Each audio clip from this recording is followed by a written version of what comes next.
Телевизийн мэдээний алба төлбөртэй мэдээ болон хаалтын гэрээ хийдэг болохыг аль биесээр мэдэгдэхэд таатай байна. Оргил цаг мэдээллийн хөтөлбөр эхлэж байна. Хөтөлбөрийн урангуйтай танилцсан. Ардчилсан намын гишүүд чуулганы уралдааныг орхин гарлаа.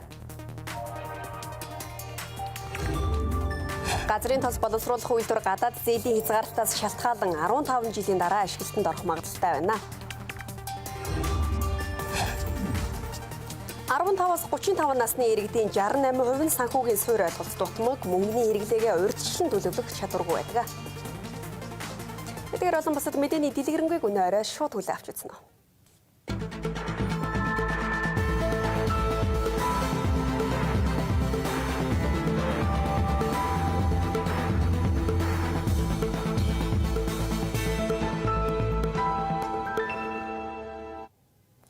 Газрын тосны үйлдвэрийн бүтээн байгуулалтын 4-р багц ажлыг эхлүүлэхэд шаардлагадах 462.2 сая Америк долларын хөрөнгө оруулалтын зээлийн асуудал өнгөрсөн 1-р сард шийдэгдсэн.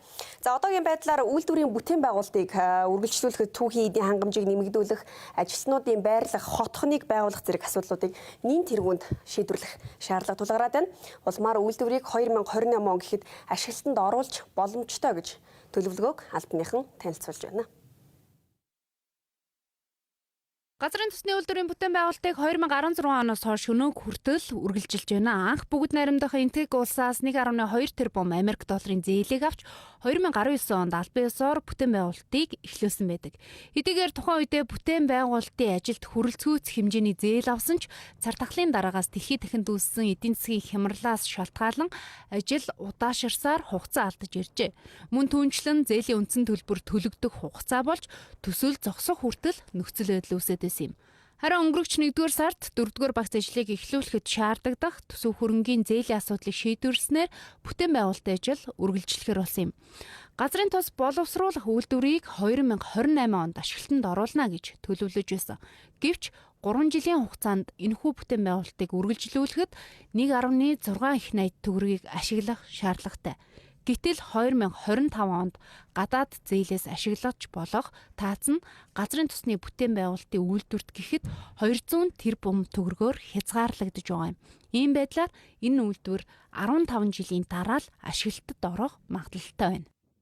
Үйлдвэрийн гүйцэтгэлийн ажил бол EPC 1-ээс 4 ажлууд бол цаг хугацаанд маш эрчимтэй явагдаж байна. За Монголын талын бидний хийх ажил бол энэ газрын тос боловсруулах үйлдвэрээ түүхийн тосоор буюу тухайлах юм бол 1.5 сая тонн түүхийн тосоор хангах үүрэг хүлээж байгаа. За дээрэс нь бас төсөлтэй холбоотой энэ төслийн EPC 1-ийн хүрээнд баригдсан энэ дотоодын барилга байгууламжтай холбоотой гэсэн иймэрхүү асуудлуудыг бид бүхэн шийдэхээр байгаа. Одоо энэ байдлаар газрын тосны үйлдвэрийн бүтээн байгуулалтын эхний 3 багц ажлын ерөнхий гүйцэтгэл хийгдэж 1-р багц төсөл дуусжээ. Харин үйлдвэрийн 4-р багц ажлыг эхлүүлэхэд тоног төхөөрөмжийн хүрэлцээ хангалтгүй байгаа тул хагас жилийн хугацаанд хүлээх шаардлага үүссэн байна. Мөн түүхийн эдийн хангамжийг нэмэгдүүлэх, ажилтнуудын байрлах хотгоны санхүүжилт хүлээлттэй байгаа юм байна. За газрын тос боловсруулах үйлдвэр бол төлөвлөгөөний дагуу амжилттай хэрэгжээд явж байна. За манай үйлдвэрийн тос бол нийт 4 EPC гэрээний хүрээнд хэрэгжиж явж байгаа. Сая EPC 4-ийн гэрээ бол амжилттай зурагдаад одоо ингээд үйлдвэрийн бүтээн байгуулалтын ажил бол ингээд саадгүй урагшлахад бол ерөнхийдөө бэлэн болоод байгаа. Бэлэн болцсон явж байгаа. За яг хуу одоо үйлдвэрийн бүтээн байгуулалтын ажилд төсөлд ер нь тулгамдж байгаа 2 гол асуудал байгаа. За тэрний нэг бол түүхийн эдийн хангамжийг бол Монголын тул ингээд баталгаажуулах ёстой.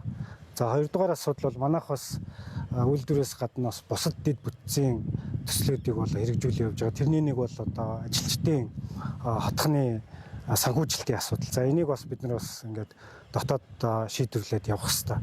За одоо энэ өдрүүдэд энтхийн засгийн газар, гадаад хэргийн яам, сангийн яам, байгалийн хий, газрын засны яам, мөн Exim банкны төлөөлөл, за гүйцэтгэгч компани бас удирдлагууд Монгол улсад бол альчилж байгаа. Тэгээд энэ хугацаанд бас бид нар энэхийн талаас бол нэмэлт зээлийн санхүүжилтийг бол бүрэн шийдэд өгсөн. Монголын талаас бол зээлийн зарцуулалттай холбоотой ямар нэгэн саад бол байхгүй гэдэг талаас нь бид нар бас баталгаажуулалт бол ажиллах хэрэгтэй. Газрын төсний үйлдвэрийн бүтээн байгуулалтад зарцуулагдж байгаа нийт өртгийг тооцоолбол дунджаар 7 их 80 төгрөгт хүрч байна. Энэ хэмжээний өндөр өртөг зарцуулагдж байгаа бүтээн байгуулалтыг товлсон цаг хугацаанд нь ашиглалтад оруулж, үр өгөөжийг нь хүртэх хэрэгтэй гэх олон нийт болоод улсын их хурлын гишүүдийн шүүмжлэл өндөр байна. Ган хуйг Авбакир тэргүүтэй улсын их хурлын гишүүд гадаад зээллэгийн ашиглалт үр ашиг нэмэгдүүлэх тухай анхдагч хуулийн төслийг боловсруулж эхэллээ. Уг хуулийн төсөл нь газрын тос боловсруулах үйлдвэр, Эрдэнэ бүрэнгийн цахилгаан станц, сэлб дид төвийг түшиглэн гэр хорооллыг орон сууцжуулах гэсэн 3 том төслийг шуурхайлж ашиглалтанд оруулах зорилготой юм байна. Харин уг хуулийн төслийг зарим гишүүд хуулийн хулгай хийж төсөвт тодтол хийх гэсэн оролдлого гэж үзэж байна. Гадаад зээллэгийн ашиглалт үр ашиг нэмэгдүүлэх тухай анхдагч хуулийн төслийн хүрээнд мега төслүүдийг цаг алдалгүй хөдөлгөх боломжтой гэж үзэн тухайн хуулийн төслийг боловсруулсан байна. Олон нийт болоод зарим гишүүдийн шүүмжилж байгаагаар энэхүү хуулийн төсөлд гаднаас зээл авах асуудлыг тусгаагүй бөгөөд өрийн таацыг нэмэгдүүлэх талаар тусгажээ. Хунгацаа сунгадах тусам бид нар нэг бол одоо манай төсвөөс тэр санхүүжилт нь гардаг, нэг бол одоо гадаад зээлээ нэмдэг. Одоо эцсийн дүндээ татвар төлөгч нар л энийг төлдөг гэсэн үг. Тэр нэг удаадаа бид энэ хуулиа батлаад татвар төлөгч нар тэр зээлийн төлөх биш. Тэр төслүүд нь ашиглалтанд хурдхан шиг ороод тэр төсөл нь өөрөө зээлээ төлөх хэрэгтэй байхгүй юу? Тэр төсөл амжилт хэрэгжиж. Одоо энэ өнгөрсөн хугацаанд 2020-оос одоо 2025 оны энэ одоо манай төсөв байгаа. Үүнээс гадаад зээлийн ашиглалт нь үндсэндээ нэг дунджаар харуул тавх 1.2-оос 1.1 одоо за хамгийн дээд нь 2 их 80 төгрөг хүрсэн байна. Гэхдээ бид нар чинь 2020-оос 2024 оны хооронд дандаа алдагдaltaа төсөв баталж исэн үеийг шүү. Алдагдaltaа баталж исэн. За энэ 2025 онд бид нар алдагдaltaгүй баталсан. Тэгсэн мэт одоо тэгэхээр бидний нөгөө таац 1.5 их 80 байгаа байхгүй юу? Одоо 2026 онд бид нар дахиад төсвийг алдагдaltaгүй батлах шаардлагатай. Алдагдaltaгүй батлах шаардлагатай. Тэгээ яг энэ хурдаараа явбал бид нар 1.5 их 80 дахиад таацсан тавигдана. Дахиад 200 тэрбум нийт босруулах үйлдвэрт явна. За дахиад 70 тэрбум Эрдэнэ бүрэн рүү явна. Энэ ингээд явсараа л ингээд 10-аас 15 жилийн хугацаа шаарддаг байна гэж харагдаад байна. Энд улсын хурлын гишүүд мэдхгүйдээ өргөн барьчлаа, гарын хэсэг зурчлаа юм 40 гишүүн гэж. Эдгээр гишүүдийг тэгвэл доромжлоод байгаа юм. Өөрөөсөө л эдийн засгийг мэддэг, аж ахуйг мэддэг, бусад гишүүн зүгээр мэдхгүй сэтгэл хөдлөлөөр зурсан юм. Гүн чи яагаад энэ авцсан зээлэндээ хүү төлөөд байгаа юм бэ? Аль наа чин зөв хуулийн төсөл байна. Гарын хэсэг зуръя. Хурдхан нефтийн үйлдвэртэй болъё. Жил болгон 2 тэрбум долларын бензинаас ууж иддэг юмэр монголчууд. Гэхдээ тэрний 1 тэрбум дотооддоо үлддэг. Жил болгон 30 гаруй тэрбум төгрөг баруун бүс чинь цахилгаан хэрэглэдэг юм байна. Тэрийг дотооддоо үлдээе. Тэр урсж байгаа усыг ашиглаад Эрдэнэ цахилгаан станцыг ашиглалтанд оруулъя л гэсэн шүү дээ. Өнөөдрийн байдлаар Монгол улсын гадаад ураг 37 тэрбум Америк долларт хүрсэн байна. Харин нэг хүнд ноогдох өрийн хэмжээ 40 сая төгрөгт хүрч байгаа юм а. Энэ цаг үед уг хуулийн төслийг улсын их хурлаар хилцэн баталвал манай улс 2 төсөвтэй болох эрсдэл үүсэж байгаа юм а. Нөгөө талаас уг хуулийн төслөөр дамжуулан төсөвт хулгайгаар тодтгол хийх гэж байгааг бодож жишээ болж байгаа гэж зарим гишүүд тайлбарлаж байна. Тэгэхээр номер 1 зүйл бол одоо өнөөдөр бид нар үндсэндээ тодглоо хий. Тэн дотроос таньж болох зүйлүүдээ асыг. Өнөөдөр магадгүй бид нар одоо бол мэдээж одоо юу гэдгийг улс орны импортыг орлох тэр одоо газрын босруулах үйлдвэрийг явуулах нь зөв. Нэгдүгээр асуудал бид нар тэнцээ төсөв дотор гадаад дээс усамжийг орон зайг нээж өгсөн байгаа даа тийм. Энэ нэгдүгээр асуудал учраас бид нар тэнцэнээс зохицуулт хийж болно. Сангийн сайж төсөв баталж явах үед бол өөрөө зохицуулт хийх бүрэн боломжтой гэдгээр бол амлаж хэлж ийсэн. Тэр зохицуултаараа хий. А үнэхээр боломжгүй байгаа төсөв оруулж ирээд үнэ асуудлаа яриад ингээд хий. Тэрнээс хуулийн хулгайгаар энийг хуулийн өөрчлөлт хийж болохгүй. Энэ бол хуулийн хулгайгаар төсвийн тодтолыг хийх гэж байгаа асуудал байна. Хуулийн хулгай бол ерөөсөй болоогүй. Тэгж их ингэж улс төржиж ялангуяа юм нийгмийн эдийн засгийн хөгжилд чухал ач холбогдолтой төслүүдийг ингэж хэлж гацааж болохгүй болоо гэж бодож байна. Зориод байгаа зүйл бол их энгийн бөгөөд тодорхой. Бид нэгэнд санхүүжилтээ олон улсаас татаад ирсэн 3 төсөл байгаа. Энэ 3 төслийнхөө зээлийн хүүгээ бид нэр төлөөд эхэлсэн. Энэ төслөө бид нар хурдан хэрэгжүүлж дуусчиж л бид нар бага зардлаар тэр төслүүдийг хэрэгжүүлэх боломжтой. Засгийн газраас хэрэгжүүлэхээр төлөвлөж байгаа 14 мега төслийн тэргуун игнэнд бичигдэж байгаа төслүүдийг хэрэгжүүлэхэд энэхүү хуулийн төсөл нь чухал ач холбогдолтой юм байна. Жишээ дуртахад Эрдэнэ бүрэнгийн усан цахилгаан станцын төсөв төртөг 300 сая Америк доллар бөгөөд энэ жил тавигдсан төсөв нь 70 тэрбум төгрөг. Энэ хурдаараа Эрдэнэ бүрэнгийн усан цахилгаан станцын ажил үргэлжилбэл 10 жилийн дараа ашиглалтад орох юм байна. Тиймээс энэхүү хуулийн зорилго нь зээлээ эргэн төлөх боломжтой төслүүдийг сонгож аваад төсвийн хязгаарлалтаас гаргах юм байна. Сүүлийн жилүүдэд дэлхийд дахинд хиймэл оюун ухаан хурдцтай хөгжиж бүхий салбарт нэвтэрч эхэлсэн. Энэ жишгээр Галийн ерөнхий газрын гайлын системд хиймэл оюуныг нэвтрүүлж шин шатанд гаргах төслийг бүгд найрамдах Солонгос улсын засгийн газрын санхүүжилтээр хэрэгжүүлэх гэж байна. Ингэснээр манай улсад орж ирэх эрсдэлтэй ачааг урьдчилан илрүүлэх, гайлын шалгалтын үр нөлөөг сайжруулах зэрэг олон чухал ач холбогдолтой юм. Гайлийн байгууллагад хиймэл оюун ухааныг ашиглаж эхэлснээр албахаагчдын ачааллыг бууруулах, гайлийн хяналт бүрдүүлэлтийн үйл явцыг түргэн шуурхай гүйцэтгэх, эрсдэлтэй ачаа барааг урьдчилан илрүүлэх зэрэг олон төрлийн ач холбогдолтой байна. Хиймэл оюун ухаан ашиглах энэхүү төслийг хэрэгжүүлэх, программын хөгжүүлэлт эрхэн хүртэл хийгдэх бөгөөд 2026 он гэхэд хөгжүүлэлтийг бүрэн дуусгаж, гайлийн байгууллагад нэвтрүүлэхээр төлөвлөжээ. Ер нь бол гайлын байгууллага маш олон мэдээлэл дээр бол ажиллаж байдаг. За энэ мэдээллүүдийг хэрэглэгч гадаад худалдаанд оролцогч үйлчлүүлэгч маань энэ мэдээллийг одоо хэрэгцээт мэдээллээ одоо лавлгаа хэлбэрээр авах. За энэ тодорхой экспорт, импорт гадаад худалдааны мэдээллүүдийг авах. За энэ олон мэдээллүүдийн урсгалуудыг бол авах сонирхолтой байдаг. За энэ үйл ажиллагаа бид нар захим хэлбэрт хэдий шилжүүлсэн боловч одоо хиймэл оюун ухаан суурилсан чатботын системд оруулаад ирэхээр илүү одоо боловсронгуй өгөгдөл мэдээлэл авах боломж бол бүрдэх юм аа. Инхээр заавал одоо нүр тулсан харилцаа зайлшгүй одоо тодорхой байгууллага дээр очиж авах ч гэдэг юм эсвэл захимаар мэйлээр авах ч гэдэг юм. Энэ тохиолдолд платформ үүсгэсэн тохиолдолд одоо холбогдсон мэдээллийг одоо өндөр түвшинд одоо энэ системийг нэвтрүүлэхээр бол ажиллаж байна. Манай улсын гайлын системд хиймэл оюун ухаан нэвтрүүлэхийн тулд хэрэгжүүлж байгаа төслийн хүрээнд бүгд найрамдах Солонгос улсын 3 компани хамтран ажиллахаар болжээ. Тус байгууллагууд нь Солонгос улстай хиймэл оюун ухааны чиглэлээр тэргүүлэгч компаниуд юм байна. Манай улсын гайлын байгууллага хиймэл оюун ухааны програм хангамжийг үйл ажиллагаанд нэвтрүүлээд багагүй хугацааг өнгөрүүлсэн. Бидний ашиглаж байгаа програм нь дэлхийн бусад улс орнуудад ч гэсэн мөн амжилттай хэрэгжиж үр дүнгээ харуулсаар байгаа гэдэг нь онцлог юм а. Харин Монгол улсын гайлын системд нэвтрүүлэхээр төлөвлөж байгаа энэхүү технологи нь зөвхөн гайлын мэдээлэл боловсруулахаас гадна хар тамхи хэрэгэлсэн хүнийг царайгаар нь таних зэрэг нарийн төвшний чадвартай програм дээр суурилж байна. Манай хэрэгжүүлж буй төслийн гол зорилго нь системийн өвдлийн сан болон одоогоор хадгалагдаж байгаа их хэмжээний дата мэдээллийг боловсронгуй болгох явдал юм. Ингэснээр энэхүү мэдээллийг гадаад худалдааны үйл ажиллагаанд ашиглах боломж бүрдэнэ гэж үзэж байна. Түүнчлэн өгөгдлийг боловсронгуй болгох замаар гайлийн ажилтнууд гайлтай холбоотой мэдээллийг илүү хурдан шуурхай боловсруулж иргэдээс ирж байгаа санал асуулга эсвэл асуултад үндсэлтэй тодорхой хариултыг богино хугацаанд өгөх нөхцөл бүрдэх юм. Ингэснээр дата мэдээлэл тулгуурлан шийдвэр гаргах чадвартай хиймэл оюуны технологиг нэвтрүүлэх нь төслийн нэг чухал зорилт болж байна. Бүгд найрамдах Солонгос улсын шинжлэх ухаан мэдээлэл харилцаа холбоо технологийн яамнаас манай улсын гайлын системд хиймэл оюун ухаан нэвтрүүлэхээр 2 сая $2 буцалтгүй тусламж үзүүлжээ. Гарааны бизнесийн экосистем буюу тухайн салбарт оролцогч байгууллагуудын уялдаа холбоо хөгжлийг нэмэгдүүлэх зорилготой олон улсын сургалт хэлэлцүүлэг эхэллээ. Манай улсын хувьд бусад улс орны жишгийг шууд нэвтрүүлж хэрэгжүүлэхээс илүүтэйгээр өөрсдийн онцлог давуу боловсрол талуудыг илрүүлэн тэдгээрт түшиглэх хэрэгтэйг гадны төлөөлөгчид хэлж байна.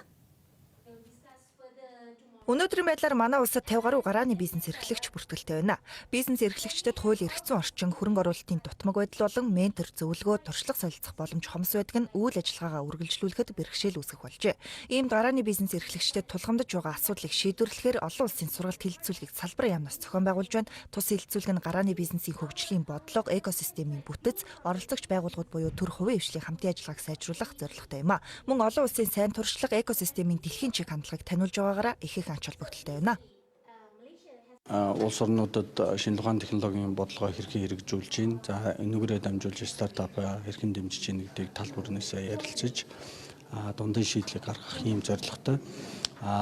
Монгол улсад зохион байгуулж байгаа гол онцлог бол бас Монголд бол стартапын за тэгээд энэ инновацийг дэмжих хууль эрх зүй болоод одоо нэлээд ийм итгэвчлүүд бий болж байгаа. За практик дээр дэмжлэгийн хэлбэрүүдээр талаасаа ч гэсэн. Тэгэхээр Монгол улсын бас энэ хууль эрх зүй орчин, за энэ стартап, шинэ ухааны технологийн бодлогыг дэмжиж байгаа энэ бүх зүйлүүдийг бас хуваалцах, За дээр нь бол бас бусад улс орнууд ч гэсэн өөрсдийн туршлага мэдлэг за тэгээ хууль эрх зүйн орчныг танилцуулах ийм зохион байгуулалт одоо зорилгын хүрээнд зохион байгуулагдаж байгаа. Бусад улс орны эдийн засагт гарааны бизнес эрхлэгчид нь томоохон байр суурь эзэлдэг. Цаашлаад ажлын байрыг нэмэгдүүлж нийгэмд эерэг нөлөө үзүүлдэг байна. Иймд манай улсад энэ чиглэлийн сургалт хөтөлбөрүүдийг идэвхжүүлж оновчтой зохицуултыг хэрэгжүүлэх шаардлагатай байна. Тухайлбал татварын хөнгөлөлт үзүүлэх, зарим төрлийн санхүүжилт олгох зэрэг юм. Үүнээс гадна манай улсын хувьд өөрсдийн онцлог, бизнесийн орчин, эдийн засгийн үзүүлэлт зэргийг тодруулж эдгээрт түшиглэн гарааны бизнесийг дэмжих хэрэгтэйг олон улсын төлөөлөгчид хэлж байна.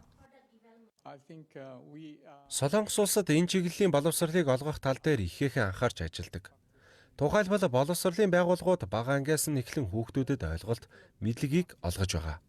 Түүнчлэн намайг залуу байхад эцэг их нийгэм төржигээрээ төрийн эсвэл нэр хүндтэй томоохон байгууллагад ажиллахыг зөвлөдөг байсан бол нийгмийн хандлага өөрчлөгдсөн. Иймд Монгол улс ч гэсэн энэ чиглэлд анхаарах хэрэгтэй байна. Мөн гарааны бизнесийг дэмжихдээ технологи, машин механизм гэх мэт өөрсдийн онцлогт тохирсон эрэлттэй, ирээдүйтэй бизнесүүдийг бойжуулах, дэмжих хэрэгтэй байна. Сингапур улсад системтэйгээр гарааны бизнесийг дэмждэг. Тухайлбал татварын хөнгөлөлт үзүүлэх, гадны улсаас нэвтрүүлж туршлага солилцох. Дотоод дахь бизнесүүдтэй харилцаа холбоог байнгын тогтоож, зарим төрлийн хөнгөлөлт үзүүлэх гэх мэтчлэн. Харин Монгол улсын хувьд гарааны бизнесийн тоог нэмэх бус чанаржуулахад анхаарах хэрэгтэй байна. Түүнчлэн үйл ажиллагаагаа тэлэх, дэлхийд тархахад чиглэх нь зохистой гэж бодож байна.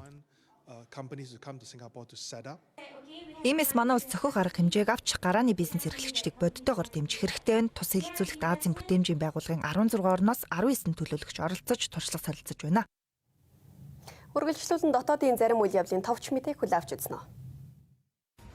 Тариалангийн үйлдвэрлэл эрхэлж байгаа иргэн хуулийн этгээдийн үйлдвэрлэсэн бүтээгдэхүүнд мөнгөн урамшууллах, мөнгөн бус дэмжлэг үзүүлэх журамд засны дагуу урамшууллах заашгүй шаардлагатай хүнсний ногооны нэр төрлийг жил бүр тариалангийн асуудал эрхэлсэн төрийн захиргааны төв байгууллага тогтооно гэж заасантай холбоотойгоор 2025 оны 6 дугаар сарын 1-ээс эхлэн дараах төрлийн хүнсний ногоонд урамшууллахаар шийдвэрлэжээ. Урамшуулт хамраатай хүнсний ногооны төрөлд байцаа, сонгон, сарамс, чинжүү, улаан лойл, өргөст хэмэх, навчит ногоо болон гүрэн манжин мөн адил боловсруулах үйлдвэрүүдэд нийлүүлсэн тохиолдолд тус урамшууллыг олгохоор болжээ. Манай улсад электрон тамхи импортлох худалдахтай холбоотой татврын зохицуулалт суулаадаг. 2024 онд 7.8 сая ширхэг электрон тамхи импортлж эдгээрт онцгой албан дотор ногдуулаагүй нь электрон бараг зэнгэлтэй холбоотой байна. Үүнээс шалтгаалan 2023 онд 13-аас 17 насны сурагчдын 25% нь электрон тамхи хэрэглэж байгаа нь 2019 оны үзүүлэлтээс 24.2% нэмэгдсэн байна. Өөрөөр хэлбэл 4 сурагч тутмын нэг нь электрон тамхи хэрэглэж байна. Тиймээс тамхины хяналтын тухай хуулийг шинжилэн найруулж онцгой албан доторыг өөрчлөлттэй нэмэгдүүлэх, электрон тамхиг ил байршуулга худалдаалгыг хориглох, мөн ам тундрыг хориглох, электрон агуулмжийг 2 мм хүртэл хязгаарлах, электрон тамхины сав, баглаа, бодол юнг, загварт хязгаарлалтах зэрэг өөрчлөлтийг оруулахар болжээ. Монгол улс нэгдсэн үндэсний байгууллагын хөгжлийн бэрхшээлтэй хүмүүсийн эрхийн тухай конвенцэд 2009 оны 5 дугаар сарын 13-нд нийт орсон. Монгол улсын засгийн газраас 2013 оноос эхлэн энэ өдрийг хөгжлийн хоцрогдол бэрхшээлийн эрт илрүүлэлтийн өдөр болгон тэмдэглэж байхаар баталсан. Хөгжлийн бэрхшээлтэй хүүхдийн салбар комиссийн мэдээгээр 2024 оны байдлаар улсын хэмжээнд 14.6 мянган хөгжлийн бэрхшээлтэй хүүхэд байгаа бөгөөд эдгээр хүүхдүүдийн 76.2% нь төрөлхийн шалтгаантай байгаа бол байнгын хэвтэрт байгаа 1700, хөгжлийн бэрхшээлийн улмаас цэцэрлэгт хамрагдаж чадахгүй байгаа 814, сургуульд хамрагдаж чадахгүй байгаа 263 хүүхэд байна. Улаанбаатар марафон 2025 олон улсын гүйлт эхлэхэд 10 гаруй хоног үлдээд байна. Өнөөдрийн байдлаар нийтдээ 8800 орчим иргэн гүйхээр бүртгүүлснээс тал хувь нь буюу 4400 гаруй 5 км бүртгүүлжээ. Өнөөдөр 5 км-ийн төрөлд бүртгүүлсэн хүмүүс дүүргүүдийн биеийн тамир спортын хорооны байрууд дээр ингэрийн дугаар болгож эхэлсэн байна. Улаанбаатар марафон 2025 олон улсын гүйлтийн бус төрөлд бүртгүүлсэн иргэдэд энэ сарын 15-ны өдрөөс эхлэн дугаар тарааж эхэлнэ. Марафонд гүйх иргэдийн бүртгэл 2025 оны 4-р сарын 1-ээс эхэлсэн бөгөөд бүртгэл энэ сарын 20-нд хаагдах юм байна. Хүүхэд залуус мөнгөний үнцэн санхүүгийн боловсролын мэдлэг улмаас өрийн дарамтанд өртөх болжээ. Нэг ялангуяа өсвөр үеийнхэн 4-5 төрлийн аппликейшн зээлтэй байна. Иймд тэдэнд санхүүгийн боловсрол олгох хөтөлбөрийг боловсролын байгууллагууд үе шаттайгаар хэрэгжүүлэх шаардлагатай байгаамаа. Санхүүгийн мэдлэг зөв хэрэглээг бага наснаас төлөвшүүлэх нь тухайн иргэний өрхийн эдийн засаг төдийгүй улсын тогтвортой байдалд эерэг нөлөө үзүүлдэг болохыг мэрэгчлэтнүүд онцолж байна. Монгол банкнаас 2024 онд хийсэн судалгаагаар 15-аас 35 насны иргэдийн 68% нь санхүүгийн суурь ойлголт тутмаг мөнгөний хэрэглээгээ урьдчилан төлөвлөх чадваргүй гэж гарчээ. Санхүүгийн мэдлэг тутмаг төлөвлөх чадваргүй байдал нь үр зээлийн дарамтад өртөх гол шалтгаан болдог байна. Зардал дээр болохоор зэрэг одоо бидний хэлээр бол хүсэл хэрэгцээ хоёроо ялгадаг байх хэвээр. Хүсэл гэдэг бол хэрэгцээ тэрэнгүүгээр одоо амьдрч болох юмыг бол хүсэл гэж хэлээд байгаа. Тэрэнгүүгээр амьдрч болохгүй юм нь бол хэрэгцээ болоод байдаг. Тэгэхээр ямар нэгэн санхүүгийн шийдвэр гаргахдаа энэ хэрэгтэй юу? Энэ миний хэрэгцээ юу хүслөө гэдгээ бодож чаддаг, хүлээж чаддаг одоо шийдвэр гаргахдаа маш одоо зөв шийдвэр олон аргууд бий л дээ. Дээрээс нь хүн болгонд хэрэгтэй юм чи хүүхдүүд мөнгийг бол 5 настайгаас эхлээд үүргийг баг мэдчихэж байгаа. Тийм болохоор бүр сөөхөөсөө эхлээд дунд ахлах бага анги, дунд анги, ахлах анги гэд нийлэн хүйдэн ордог ийм дараагийн зорилго бол байгаа. Гэхдээ огт байхгүй байжснаа ахлах ангидаа ороод эхэлсэн гэдэг чинь бас нэг алхам шүү дээ. Тэгээ дараагийн алхам бол их байна уу? Тийм өргөн үрээд. Санхүүгийн боловсролыг хүүхэд өсвөр үеийнхэн үе шаттайгаар олгох хэрэгцээ нэмэгдэж байгаа бөгөөд үүнд сургууль гэр бүлийн орчны нөлөө чухал үүрэг гүйцэтгэдэг байна. Судалгаанаас харахад хүүхдүүдийн 74% нь мөнгөний бодит үнцэн хадгаламжийн ач холбогдлыг ойлгоогүй. 80% нь бие даан шийдвэр гаргадаг байна. Энэ нь зөвхөн боловсролын системийн төдийгүй гэр бүлийн хүрээнд санхүүгийн ойлголтыг эртнээс төлөвшүүлэх шаардлагатайг харуулж байгаа юм. Ер нь одоо би нэг ихэнхдээ хоолны амирх мөнгө үрдэг гэсэн байхгүй юу. Тэгээд одоо өөртөө хэрэгтэй юмд одоо хадгалаад үлдээгээд тэгээд тэрийгээ дараа нь ашигладаг болчих. Нэг жижигхэн ундаа ч юм уу тэгэл нэг хаяа хадгалаад бэлэн мөнгөөл нэг хаан дэгээл тэгээ хадгалчихдээ шүү дээ. Чухал. Яагаад чухал юм бэ? Яагаад гэвэл мөнгөөр бүх юмыг авдаг. Тэгээд мөнгө бүгдийн хэрэгтэй. Тийм болохоор мөнгөө яаж зарцуулах вэ гэдэг ойлголт нь айгүй чухал гэж байна. Тийм. Ашигтайс бусад хүүхдүүд ингээд мөнгөө ингээд юу гин хамаагүй өрөөд идэг болохоор тэр тал дээр жоохон нэмэр олголох гэж бодож байна. Одоо бага байхад санхүүгийн боловсролын тухай ярьж байгааг байгаа даахгүй. Би бол чинь өөр ингээд одоо том болох явцдаа л энийг ухаарж байгаа. Саяхнаас штэ бас тий. Яаж зөв зарцуулах вэ гэдэг дээр жишээ. За боловсролын системд бас байхгүй байгаа шүү дээ. Одоо болтол миний сурж явах үед бол бүр байгаагүй. Тэгэхээр нөгөө аав гэр бүл зааж өгөөгүй. Яг тэр гэр бүлийн одоо аав ээжид бүр бага багт нь бүрч тийм байхгүй. Тэгэхээр хамгийн анхдагч их өсвөр нь яг боловсролын систем тэр дундаа бүр бага ангиас нь байгаа байхгүй. Гэхдээ яг ойлгох хэмжээнд нь оновчтой байдлаар тэрнээс ш юу мөнгө төгрөг яриад байвал бас сонин шүү дээ. Санхүүгийн мэдлэггүй юм уу мөнгөө зөв зарцуулж чадахгүй л хүний амьдрал хэцүү. Залуучуудад захихад ер нь ажил хийж байвал аль болох нэг хоримтлал үүсгээрэй л гэж би хүн болгонд хэлдэг. Тэр хоримтлал чи одоо бид нарт хэрэг болно шүү дээ. Тэ одоо бол бид нар тэтгэврөөсөө ямар ч мөнгө байхгүй. Хоримтлал залуудаа үүсгэсэн хүн бол тэгээд аялал жуулчилж болж байна. Дуртай юмаа хийж болж байна. Нэг ч төгрөг хоримтлуулахгүй бол тэгэл ирээдүй хэцүү. Мөнгөө хуваалж чаддаг болно шүү дээ. 3 хүүхэдтэй.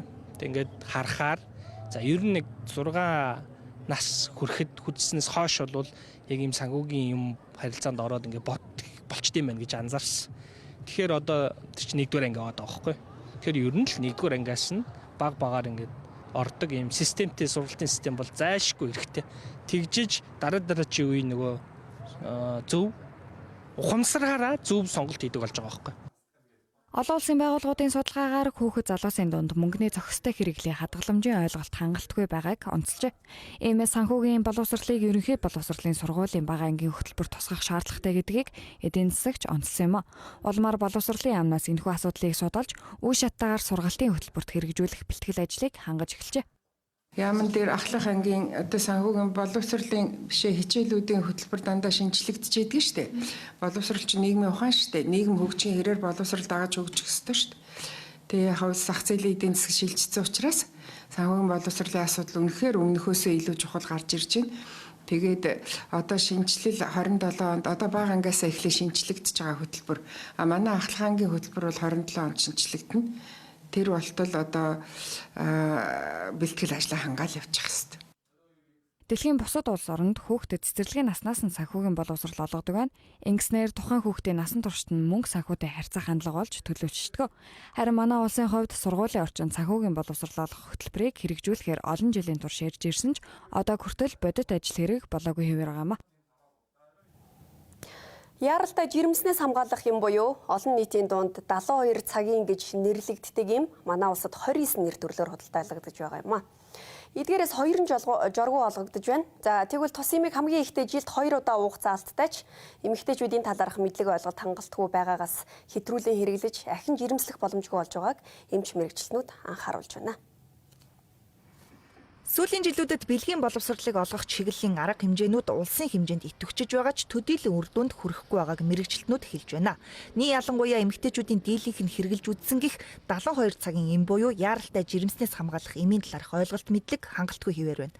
Яаралтай жирэмслэлтээс хамгаалах эм нь дааврын эм бөгөөд бэлгийн авьталд орсноос хойш уух заалттай төдийгүй хамгийн ихдээ жилд 2 удаа хэрэглэх боломжтой юм а.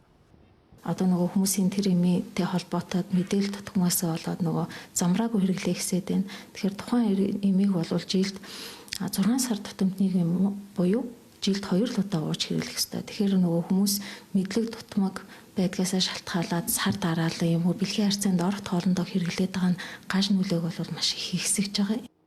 Түнчлэн энэхүү эмийг ганцхан удаа хэрэглэж үзсэн ч хоруу чанар илэрдэг байна.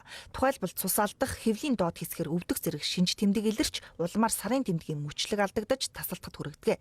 Цаашлаад байнгын хэтрүүлэн хэрэглэснээр дахин жирэмслэх боломжгүй нөхцөлд хүргэдэг байна. Яаралтай жирэмснээс хамгаалах гэж ахаар гормоны тодорхой хэмжээний үйлдэлтэй ийм л гэсэн үг. Тэгэхээр тэрийг ингээд дасралтгүй хэрэглээд байна гэдэг маань ээжийн маань бие махбодод нөгөө гормоны зохицуулгыг алдагдуулаад байна. Алдагдуулснаар одоо биений эмийг бүр байхгүй, эргүүлэхгүй болох зэрэг гаж нөлөө илэрхээр чинь давхаан жирэмслэхгүй байх боломжийг бас бол бүрдүүлээд өгч байгаа байхгүй. Дахиж жирэмслэх боломжгүй болсон тийм нөхцөлийг бол бүрдүүлж өгч байгаа. Одоогийн байдлаар манай улсад 9 улсын 15 үйлдвэрлэгчийн 29 нэр төрлийн эм бүртгэлтэй байгаагаас 2 нь жоргуу олгогдож байна. Тухайн нэр төрлийн эмийг жоргуу олгож байгаа шалтгаан нь үйлдвэрлэгчийн эмийн жорыг тодорхойлсон нөхцлөөс шалтгаалж байгаа юм а. Гэсэн хэдий ч энэ төрлийн эмийг жоргуу олгож байгаагаас шалтгаалan гарч байгаа сөрөг үр дагавруудыг харгалзан үзэхэд эдгээр эмийн олголтод хяналт тавих шаардлага харагдаж байна. Тэгэхээр ерөнхийдөө бол одоо би бол ингээ сая Last Meet Meeting програмаас ингээ харж хэлж өгч байна. Тэгэхээр энэ нь болохоор нөгөө Монгол улсад анх бүртгэгдээ тухайн юм маань эмийн олгох нөхцөл нь ямар байх вэ гэдгээс хамаарат бүртгэлийн хурлаар ороо шийдэгддэг байж байгаа. Тэгэхээр энэ асуудлыг бол яг үйлдвэрлэгч одоо мэдээлэл ирүүлэхдээ бүртгүүлэх процессын үед бол жоргоо олгохоор бүртгэгдэж мэдээнээ санд орсон байна гэсэн үг. Цаашид энэ төрлийн мэдлэг ойлголтыг нийтэд түгээж анхаарах нэн чухал асуудал болжээ. Мөн боловсролын байгууллага эцэг эхчүүд хүүхдүүдэд багаас нь бэлгийн боловсролыг олгох хэрэгтэй байгааг эмч мэрэгчлэнүүд хэлж байсан юм а. Манай улс 2024 онд түүхэндээ анх удаа 808 мянга гаруй гадаадын жуулчин хүлээн авсан нь аялал жуулчлалын салбар хурдтай хөгжиж байгаагийн илэрхийлэл болжээ. Энэ нь цар тахлын дараах сэргэлтийн бодлогын хүрээнд хийгдсэн хамтын ажиллагаа, олон улсын сурталчилгаа, дэд бүтцийн сайжруулалт зэрэг хүчин зүйлийн үр дүн гэдгийг мэрэгчлэнүүд хэлж байсан юм. Тэгвэл манай улс 2030 он гэхэд жилдээ 2 сая гадаадын жуулчин хүлээн авах зорилтыг тавьжээ. Үүнтэй холбоотойгоор Монгол телевизийн нүүдэл шийдэл нэвтрүүлгээр 2 сая жуулчин сэдвийн хүрээнд холбогдох зочдыг урьж хэлэлцүүлэг өрнүүллээ. 24 оны хийсэн судалгаагаар ерөөсөө бидний нөгөө түрүүн дурдсан компанид ажиллах хамтрлуудын хүрээнд нөгөө олон хэдэн зуун сая хүмүүс маань мэдээллүүдийг авсныхаа үндсэн дээр Монголын талаарх эерэг сэтгэл нь өмнөхөөсөө 82% нэмэгдсэн байна. За дээрэс нь бид нар чинь нөгөө нэг компани маркетинг сурталчилгаач ерөөсөө мэдлэг мэдээлэл боловсрол олгох шүү дээ тий. Тэгсэн чинь Монгол улсын талаарх ойлголт нь 57% нэмэгдсэн байна. За тэгээд дээрэс нь одоо нийт тэр хүмүүсийн маань 31 орчим хувь нь ерөөсөө Монгол улс маш хурдтай хөгжиж байгаа destination чиглэл юм байна гэдэг ойлголттой болсон байна.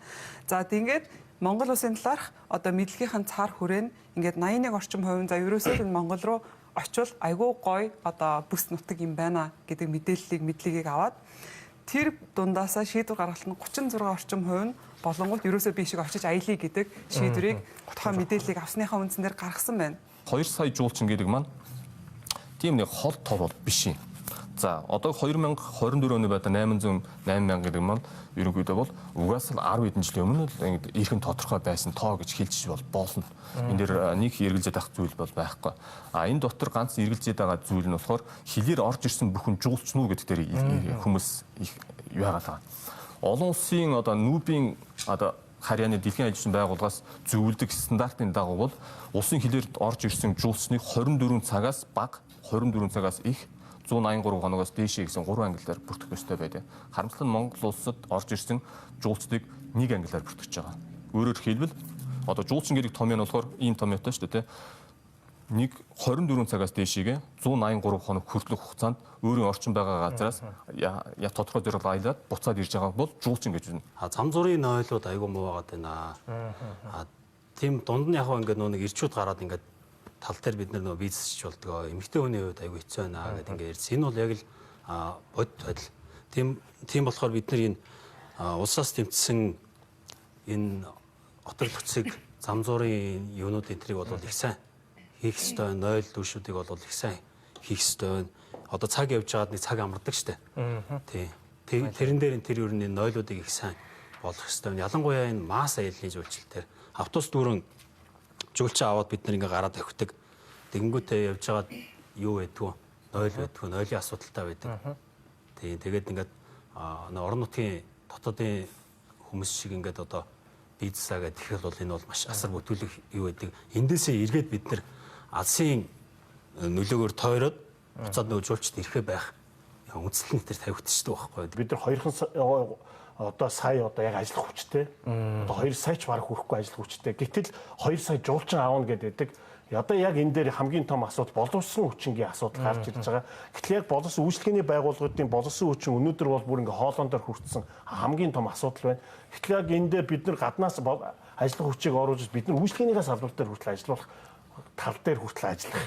Одоо саналуудыг гадаад явдлын яам одоо яамдуудад нь харилцаад явж байна. Жуулчдын аюулгүй байдлыг ингээд цаашаа ярих юм бол маш олон юмуд байгаа. Гэхдээ энэ бол өөрөө үйлчлэгээ дотроо маш ихээр орсон байгаа. Үйлчлэгээ дотроо хүний нөөц, за байр шах үйлчлэгээ саяны хэлсэнчлэн бүх зүйлүүд орсон байгаа.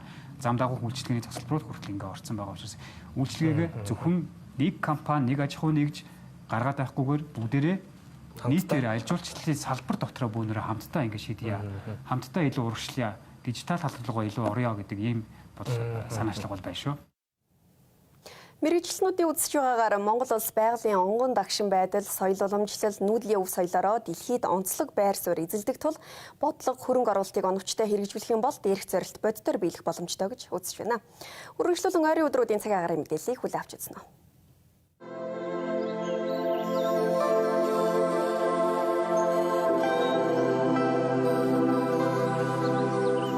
Мэтгэн зөвштэй та бүхэнд цагаараа лэргэн мэдээллийг танилцуулъя. Лав гарагт бараа өмгүүдийн ихэнх нутгаараа үйлэрхэг байх бол зарим нутгаараа хурд тунцсарх магадaltaй 18-аас 24 градусын дулаан байна. Салхины хурд их хугацаа тогтмол байх бол зарим үед ширүүсч 6-аас 13 м/секундын хурдтай салхихыг анхааруулж байна. Харин төвийн өмгүүдийн хувьд өдөртөө 14-аас 21 градусын дулаан мөн адил хурд тунцсархлалтай байна. Салхины хурд баруун хойноос чиглэлтэй 6-аас 12 м/секундын хурдтай салхилна. Харин говийн өмгүүдийн хувьд өдөртөө 23-аас 26 градусын дулаан салхины хурд баруун хойноос чиглэлтэй 6-аас 15 м/секундын хурдтай салхилна. Харин зүүн аймагуудын хувьд өдөртөө 16-аас 21 градусын дулаан бага авдруултай байх бол салхины хурд баруун хойноос чиглэлтэй 6-аас 11 м/секундын хурдтай салхих явдалтай байна. Харин Нийс Улаанбаатар хотод лав гарагт өдөртөө 18 градусын дулаан үйлэрхэг байх бол шөнөдөө 2 градусын дулаахан байна. Салхины хурд баруун хойноос чиглэлтэй 7-аас 9 м/секундын хурдтай салхилна. Харин Пүрэв болон Баасан гарагуудын хувьд агарын температур 6-аас 8 градусын дулаан, Баасан гарагт өдөртөө хурд унцтай байх бол Бямб гарагт агарын температур өсөж 12 градусын дулаахан байна. Харин шөнөдөө ойрын 3 хоногт 1 градусын дулаанаас 1 градусын хөдөн байх бөгөөд Баасан гарагийн шөнө үргэлжлэн хурд унцарна. Баруун аймагуудын хувьд бие өлгий болон Улаангам ховдод лав гарагт өдөртөө хурд унцарх магадaltaй 21-ээс 22 градусын дулаан байна. Пүрэв болон Баасан гарагуудын хувьд агарын температур 19-аас 21 градусын хооронд дэлбэлзэх бөгөөд Улаангам хотод Пүрэв гарагт мөн адил хурд унцарна. Харин шөнөдөө ойрын 3 хоногт 6 градусын дулаанаас 3 градусын дулаан болж агарын температур буурч байна. Алтай хотын хувьд ойрын 3 хоногт 23-аас 25 градусын дулаан байна. Улаастай болон Баян орхотуудын хувьд 18-аас 15 градусын дулаан байгаа бөгөөд Пүрэв гарагт өдөртөө хурд тунцсарх магадaltaй 16-аас 19 градусын дулаан байна. Харин шөнөдөө мөн адил ойрын 3 хоногт хурд тунц үргэлжлэн орхитлогтой 5 градусын дулаанаас 11 градусын дулаан байна. Төвийн аймагуудын хувьд буюу мөрөн болон цэцэрлэг болгон хотуудын хувьд лав гарагт өдөртөө хурд унцаар магадaltaй 14-өөс 17 градусын дулаан байна. Харин Пүрэв болон Баасан гарагтын хувьд мөн адил хурд унц үргэлжлэн ороглолтой 9-өөс 11 градусын дулаан байна. Харин шөнөдөө ойрын 3 хоногтоо 7 градусын дулаанаас 1 градусын хүйтэн байх бөгөөд цэцэрлэг болон болгон хотод ойрын 3 хоногтоо хурд унцарна. Харин Арвихэр болон Сүхбаатар Чойр хотуудын хувьд ойрын 3 хоногтоо хурд унц үргэлжлэн ороглолтой агаарын температур хэлбэлзэх бөгөөд 14-өөс 21 градусын дулаан, Баасан гарагт өдөртөө агаарын температур буурч 8-аас 12 градусын дулаан байна. Харин шөнөдөө 7 градусын дулаанаас 1 градусын дулаан болж агаарын температур буурч байгаа бөгөөд Арвихэр хотод Пүрэв болон Баасан гарагийн шөнө хурд унцарна. 107 эрдэнэ тархан хотуудын хувьд лав гарагт өдөртөө 18-аас 16 градусын дулаан, 100 модод өдөртөө хурд унцарх бол Пүрэв болон Баасан гарагуудын хувьд их нутгаараа хурд унц ороглолтой 6-аас 12 градусын дулаан байна. Харин шөнөдөө 4 градусын дулаанаас 1 градусын хүйтэн болж агаарын температур буурч байна. Мөн адил шөнөдөө ойрын 3 хоногтоо хурд унц үргэлжлэн орно. Говийн аймагуудын хувьд буюу Далан залууд болон Саншанд, Мандалгай хотуудын хувьд лав гарагт өдөртөө 26-аас 22 градусын дулаан байна. Пүрэв болон Баасан гарагуудын хувьд агаарын температур огцон буурч 27-аас 12 градусын дулаан, Баасан гарагт өдөртөө хурд унц ороглолтой, Мандалгай хотод Пүрэв гарагтаа мөн адил хурд унцарна. Харин шөнөдөө 10 градусын дулаанаас 5 градусын дулаан болж агаарын температур буурч байгаа бөгөөд Саншанд болон Мандалгай хотод Баасан гарагийн шөнө хурд унцарна. Зүүн аймагуудын хувьд буюу Чингис хотын баруун урт Чабс хотуудын хувьд лав гарагт өдөртөө 16-аас 21 градусын дулаан, Чингис хотод хурд унц ороглолтой байна. Харин Пүрэв гарагтаа баруун урт болон Чабс хотод өдөртөө хурд унц ороглолтой 13-аас 14 градусын дулаан, Баасан гарагийн хувьд агаарын температур бага зэрэг буурч 12-аас 13 градусын дулаан, Чингис хотод өдөртөө шөнөдөө хурд унцарна. Харин шөнөдөө ойрын 3 хоногтоо 2 градусын дулаанаас 1 градусын хүйтэн байх бөгөөд баруун урт болон Чабс хотод Пүрэв гарагийн шөнө хурд унцарна. Үзэгч та бүхэнд цагаар энэ хэрэггүй мэдээллийг танилцууллаа. Анхаарал хандуулсанд баярлалаа.